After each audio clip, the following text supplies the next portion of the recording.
If you've never seen a goat up close before and want nightmares for the rest of your life, check this out. Their eyes are a super unique shape. Today we're on Cambry's parents' farm. They have goats, they have chickens, they have fruit trees, and their only source of water is a well that's hundreds of feet below the surface of the ground. The water is brought to the surface by an electric pump. If there's no electricity, then there's no water, which is a pretty big deal. Today we're gonna fix that problem with the largest power bank Anker has ever made, called the Anker Solix F3800. And we're gonna back up almost the entire house with that singular battery. Let's get started.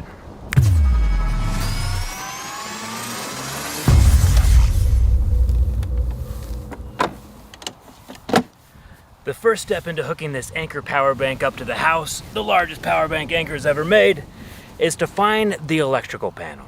The circuit panel is where all the power comes in from the grid and gets divvied out to all the different appliances, outlets, and light switches. The problem for us here in this house is that the electrical panel is inside a small little closet on one end of the house, and where we want to put the battery bank is in the garage on the other end of the house. So to get the Anker Solix F3800 working, we have to run some wires. The reason we want to store the battery bank in the garage is because this generator plug we're installing is universal and can be used for any kind of power generator up to 8,000 watts. Whether that be battery, gas generators, diesel generators, hydrogen, fusion, kyber crystals, or leprechauns, if it makes 8,000 watts, it'll work with this system.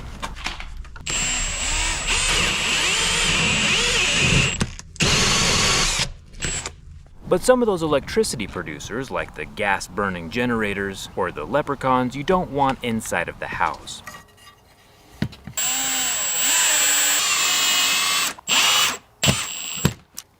With our plug mounted in the garage, it just leaves us with more options down the road. With our orange wire ran through the attic and down to the control panel, now would be a good time to mention that the Anker Solix F3800 can be a standalone battery backup system all by itself. It has 6 plugs on the side, including 2 240-volt plugs that are powerful enough to charge up an electric vehicle. Plus it has 3 USB-C, 2 USB-A, and accepts up to 2,400 watts of solar inputs. I could just leave it in the garage all by itself and even plug the 240-volt water pump directly into the unit, but I like doing things the hard way. It's just kind of cool to have the whole house powered up, and this thing can output 6,000 watts through this generator plug. Battery tech has improved quite a bit over the last few years. The Anker Solix 3800 is a lithium iron phosphate and can handle daily use for 10 years. And has the ability to be expanded from 3.8 kilowatt hours to 23 kilowatt hours, which is a ridiculous amount of juice.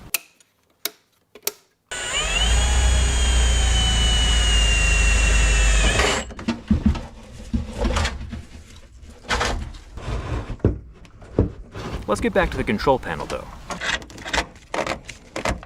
We've installed this new lower panel called a transfer switch. This one is called the Reliance ProTran 2. The top panel is for the grid, but we've taken one wire from the breaker, run it through the transfer switch, so now we can choose whether these 10 circuits run off grid power or run off our Anker Solix F3800 in the garage. Adding a transfer switch or generator plug is a very common thing, and a lot of electricians can do it. Electrical panels are definitely not something you want to mess around with if you don't know what you're doing.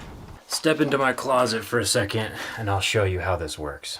Since we have the cover off of this panel, it's easier to see what's going on. Normally we have power flowing in from the grid through a breaker and then out to a load like this. But what we've done is installed a secondary panel down here that's powered off of the battery. Remember, we dropped this orange cable down through the attic, and that's bringing power from the battery we have inside of the garage. So this row of switches right here is able to decide if we want power from the grid or if we want power from the generator, which is the Anker Solix. So if we swap all of these switches over, we are now running fully off of the battery.